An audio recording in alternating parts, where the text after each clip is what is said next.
राधे राधे। आप सभी को 11 की शुभकामनाएं। आज है जया एकादशी, जिसकी कथा मैं आपको सुना रही हूँ। आप सुनिए। जया एकादशी देखिए आप। राधे राधे राधे राधे राधे राधे राधे राधे राधे राधे राधे राधे राधे राधे। धर्मराज जी बोलते हैं, हे कृष्ण भगवान, अब माघ शुक्ला एकादश की कथा का वर्णन कीजिए।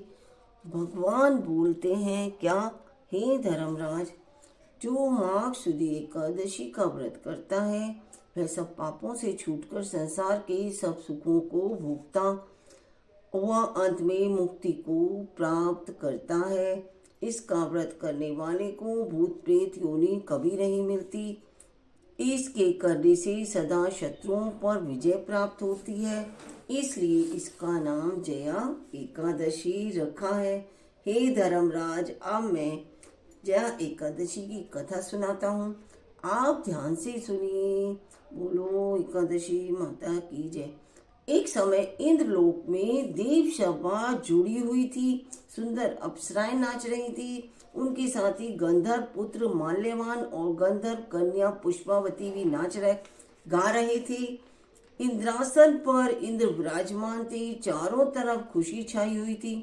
फूल बरसाए जा रहे थे। इतने में ही गंधर्व पुत्र माल्यवान तथा गंधर्व कन्या पुष्पवती एक दूसरे की सुंदरता से मोहित होकर प्रेम से आसक्त हो गए और उनका ताल और स्वर बिगड़ गया।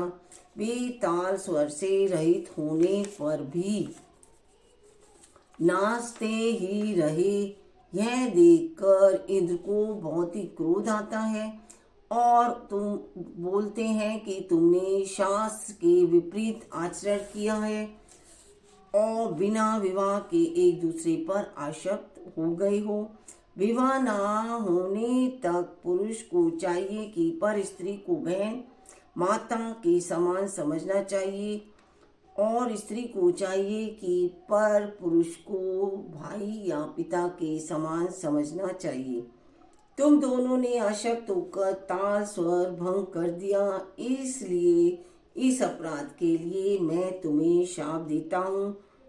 इसके प्रभाव से तुम दोनों पृथ्वी पर जाकर पिशाच योनि में जन्म लोगे, पिशाच का रूप धारण करोगे। इंद्र द्वारा शाप देने के कारण वे दोनों पागलों की भांति हिमालय में विचरने लगे।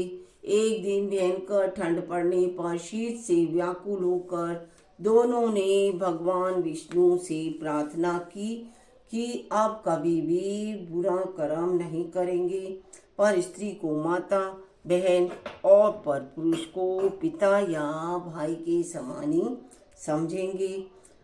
हम जान गए हैं कि बुराई का फल भलाई का भला फल मिलता है। बुराई का बुरा और भलाई का भला ही फल मिलता है। अब हम सभी शुभ कर्मों का आचरण करते हुए अपना जीवन बिताएंगे। इस प्रकार प्रार्थना तथा प्रायश्चित करते हुए उनसे अनजाने में जया एकादशी का व्रत हो जाता है। बोलो जया एकादशी की जय।